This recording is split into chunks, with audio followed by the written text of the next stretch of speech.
Magandang araw mga ka-vibes. Tupad na tupad po. Tupad na tupad ang pangarap sa Serbisyong Suarez at Alona Party List. Ang mga pangarap ng malayang republika at bagong Pilipinas ay nagpapatuloy at isinasakatuparan pa. Mga ayuda sa mga nawala ng hanap buhay, tulong pinansyal sa mga mag-aaral, puhunan sa mga negosyo ng mga kababaihan, pangmedikal na pangangailangan at iba pa. Serbisyong Suarez at Alona Party List, dala-dala sa mga barangay, bayan at lungsod.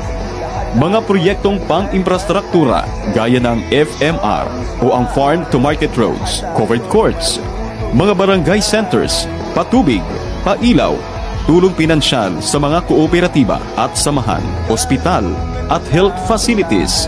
Serbisyong Suarez at Alona Party List. Serbisyong Suarez at Alona Party List. Serbisyong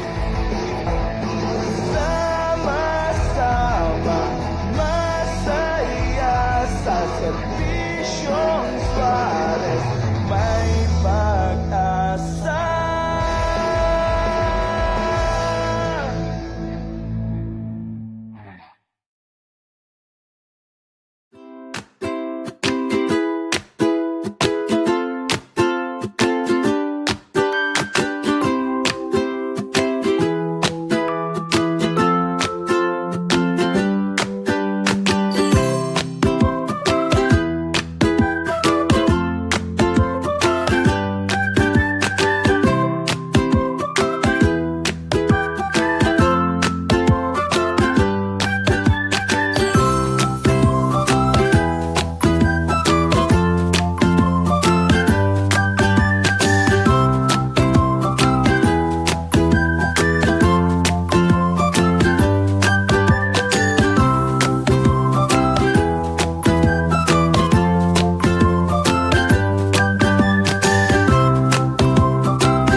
I think it's a great opportunity that we have the young voices of the House of Representatives.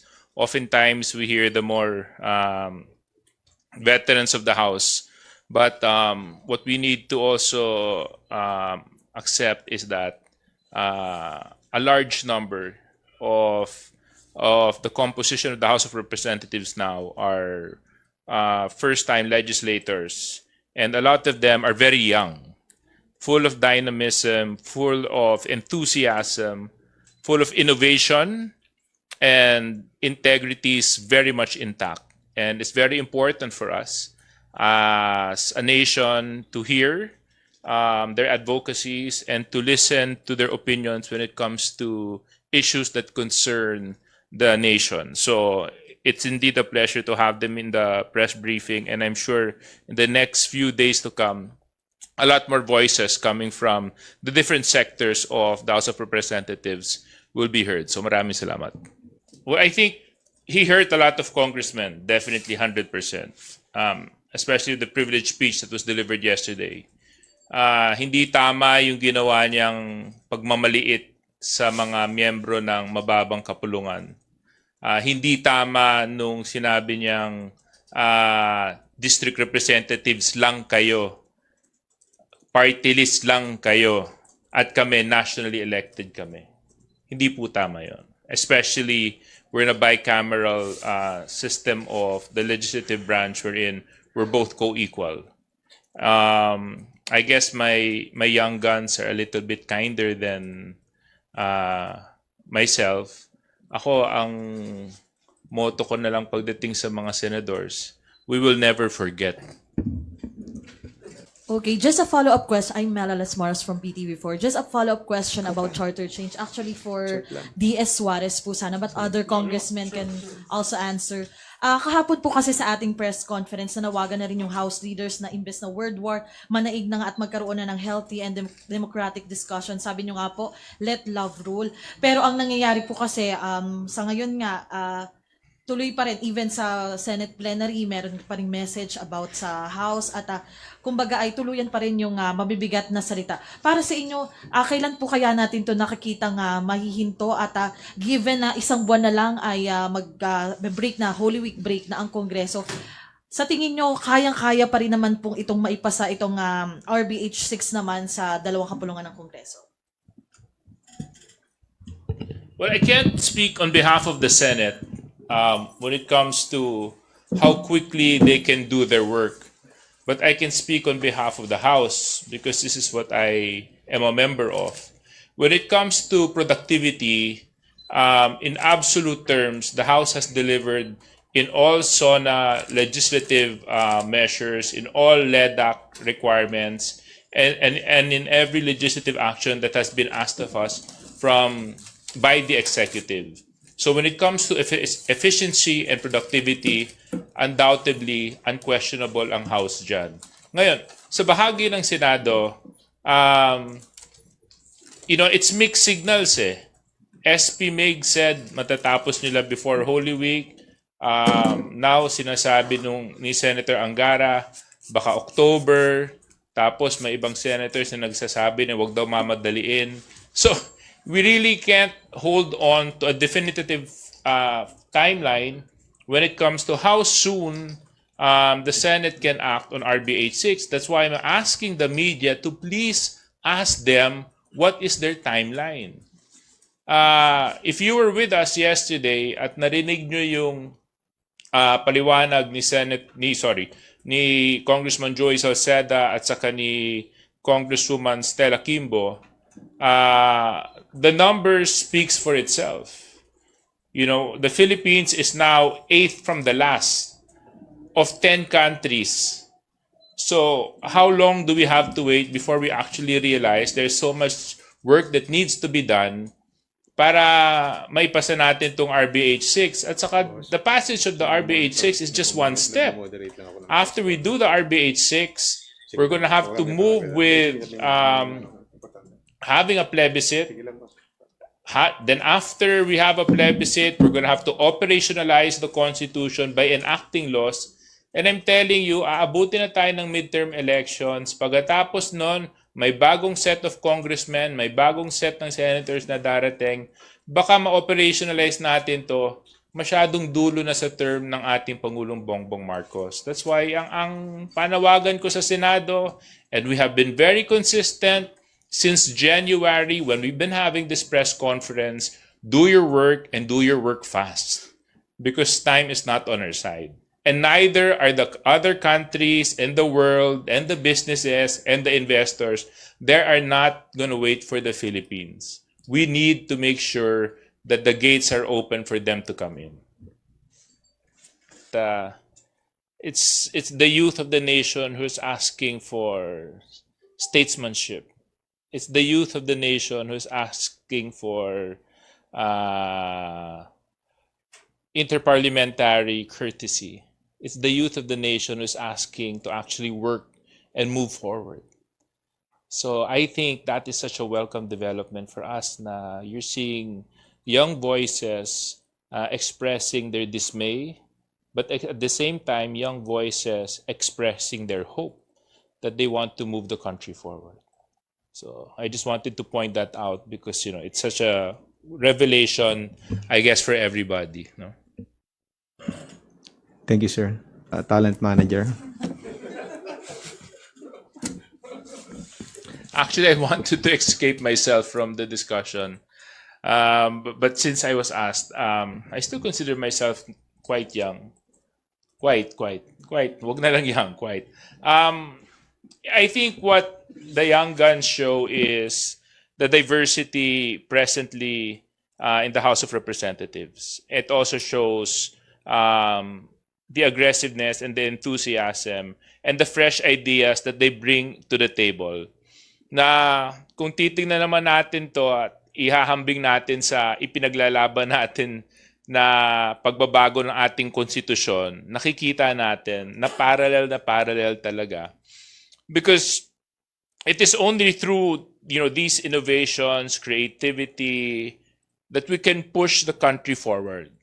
And in order to push the country forward, we need to be able to remove the restrictions that hinder us from propelling the Philippines to the next chapter. And I think with the fresh talent that we have in the House of Representatives representing their respective districts, and mind you, itong mga young guns na to, hindi to yung silent majority ng House of Representatives. They're actively participating in committee hearings, actively participating in deliberations, pushing legislations, and coming up with concrete policies that create the legislative agenda for the House of Representatives. So I think it's a welcome development, and I'm sure it won't be the last time that you'll be hearing from them.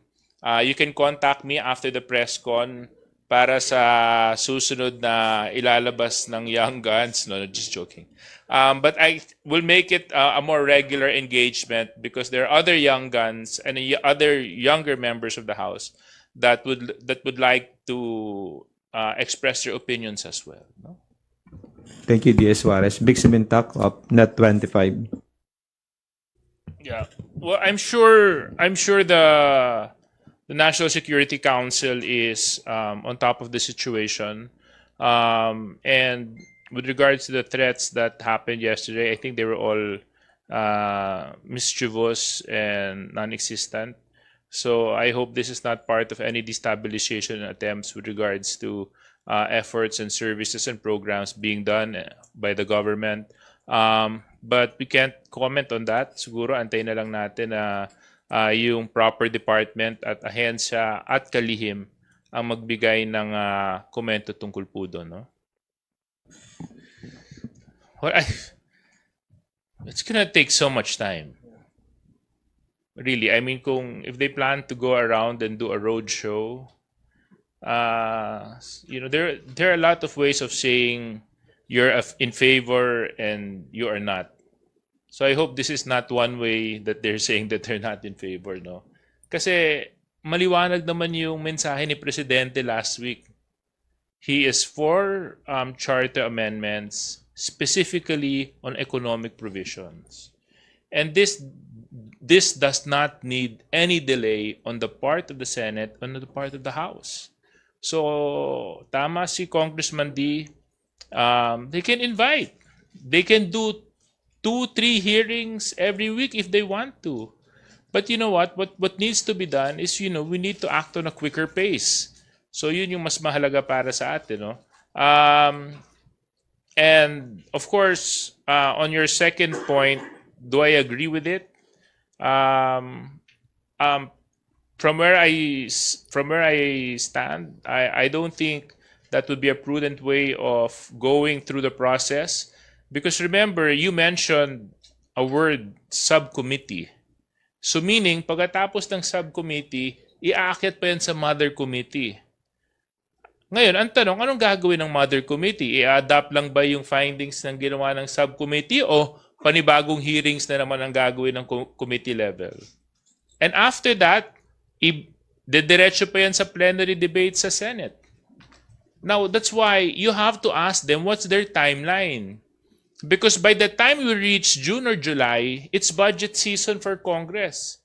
And 99% of our time will be devoted on the budget. So when is our window to actually get this whole charter amendments operationalized? It's within these few months before we hit SONA.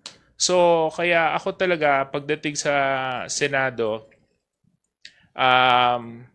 palalampasin ko itong Valentine's, mahal ko pa rin kayo, kasi ang mensahe ko lang, bilis-bilisan nyo lang yung trabaho ninyo.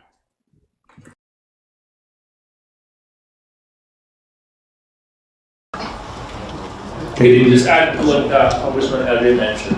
With regard to sa tanong mo, I think it's also part of hastening the process. So as we all know, the Senate is conducting their own hearings, and we felt that it is also proper that the House will also conduct its own hearings.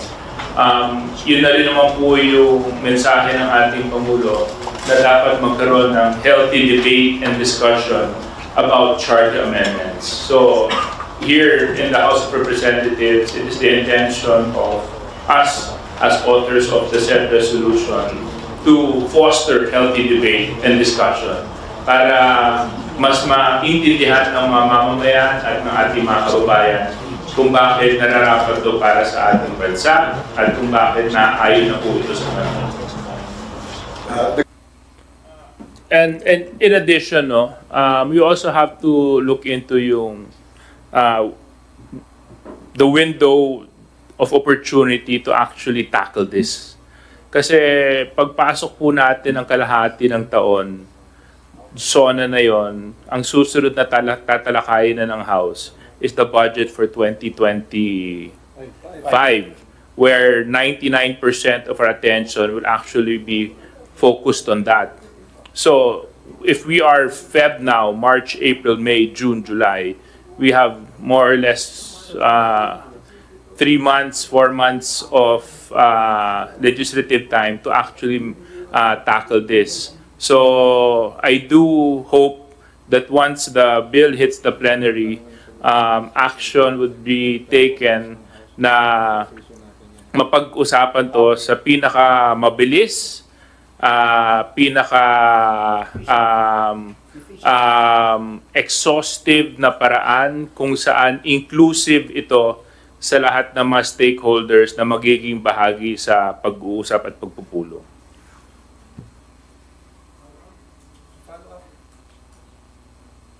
Dagdagan ko lang yung sinabi ni Madjo, no? So, tama yung sinabi ni Madjo Manix that ang dulo naman ito is plebiscite. Now, when do you think is the most appropriate time to have the plebiscite? I think what the Senate is proposing is isasabay ito sa midterm elections. And ako, ang personal position ko, hindi tama yon. Kasi hindi natin dapat mapoliticize yung Constitution. Dapat talaga bukod, dapat mas maaga. Ngayon, kung mas maagang gaganapin yung plebisito, dapat mas maagang matapos ng Kongreso at ng Senado yung pag-uusap tungkol dito sa RB 86 nila at yung RB 87. Kasi huwag nating kakalimutan, magkakasundo pa dapat kami noon bago diretso sa COMELEC, and assuming walang hurdle, saka pa lang tayo magkakaplebisito. So ito yung nakikita naming panahon na talagang dapat na po natin masagawa ito. Ngayon, tungkol naman po sa binanggit ni Madjo sa efficiency ng Senate, siguro ang pinakamagandang sumagot ng efficiency nila, hindi sila nalang magpaliwanag. Di ba? Kung bakit ganoon yung performance level nila. Basta ang performance level ng House, 100%, no back subjects, advance pa. And by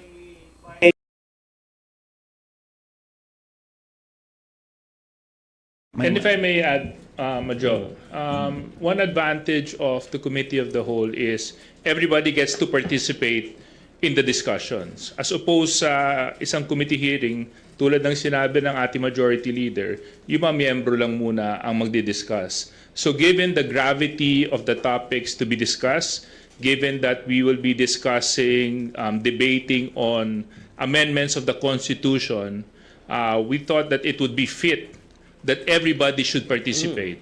All 309 members of Congress participate, and let us open the doors to everybody's ideas, opinions, suggestions, topics, violent reactions, if there may be, just so that we can show that there is indeed truthful discussion from all sectors, from all regions, from all districts, from all provinces, represented by their respective congressmen duly elected by their constituents.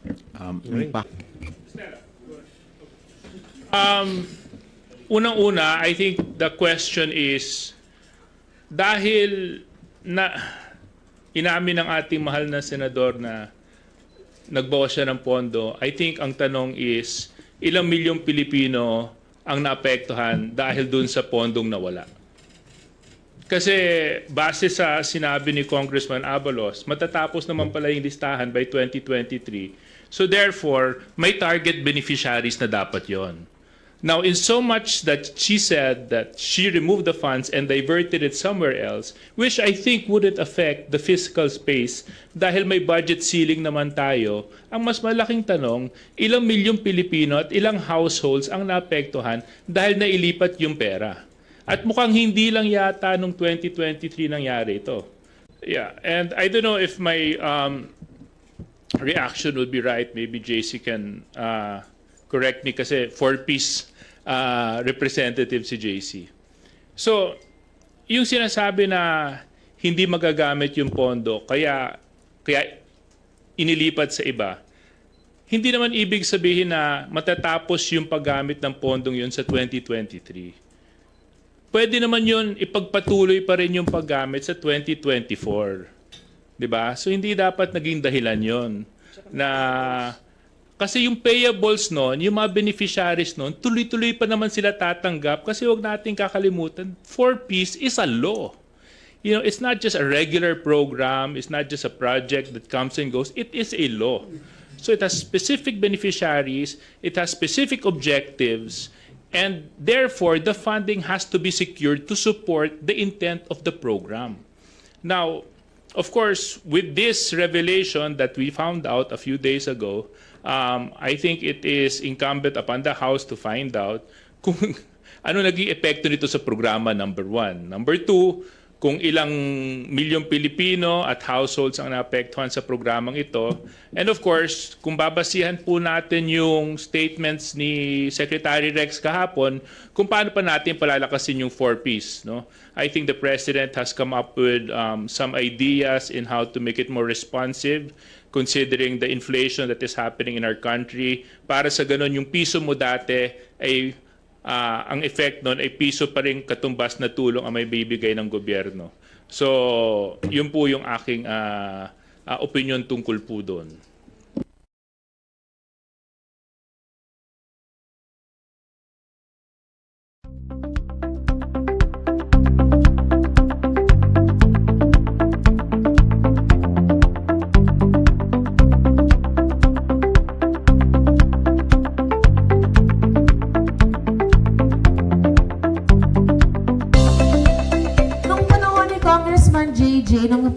Nung governor siya, meron tayong Q1K program kung saan natin inaalagaan ang mga buntis.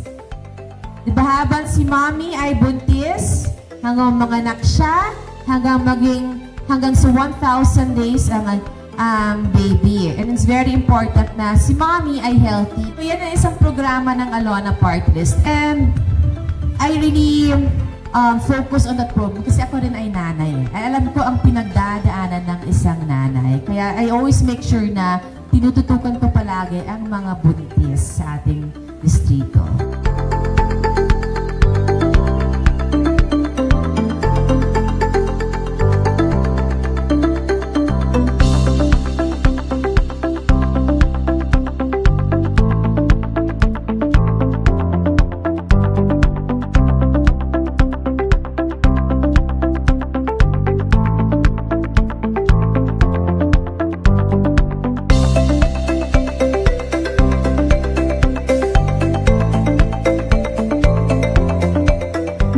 Salamat sa oras na magkasamang tayo ngayon umaga, na mikling oras. Asahan niyo po ang tuloy na tulong at suporta namin sa inyo ni Congressman J.J. Suarez. So muli maraming salamat. Muli palakpakan natin, Congresswoman Ana Suarez.